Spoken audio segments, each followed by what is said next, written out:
How's it going, everyone? And welcome back to the channel. So in today's video, I'll be teaching you guys how to properly export an Excel file, or I should say a board on monday.com over to Microsoft Excel. So without further ado, let's dive right in. So to actually do this is quite simple. And the first thing that you guys need to do is you want to make sure that you're logged into your monday.com account as an administrator. So assuming that you guys are within a certain workspace for your company and you're given the proper admin privileges and permissions, you guys should be able to do this too if you're an admin or a manager for that company. So in this case, I'm the owner of this test dummy company. So I can basically just do all of the modifications that I want and configure the company accordingly. So to actually export a file or a board over to Microsoft Excel, you guys would first want to navigate around the dashboard and select the data or the board that you want to export.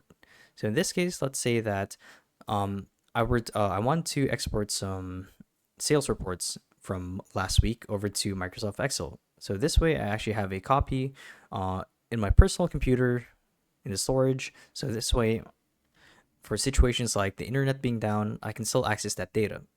So to do it is quite simple. So I guess in this example, let's do the R&D instead.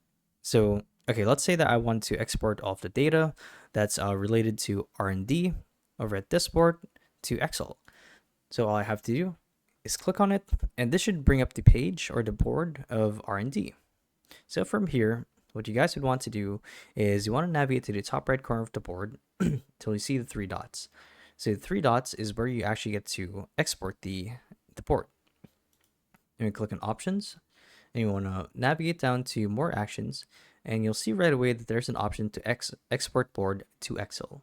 So you simply want to click on this, and then you want to send a copy to either your email or include the updates that go on for every time something changes within this particular board. So basically make your configuration here, click on export, and you guys are done. So yeah, there you guys have it.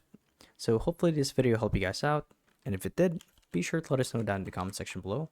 And if you guys want to see more videos like these, we do have a YouTube channel where we do guides like these daily. So if you guys want to show your support to that, you can do so by subscribing to the channel.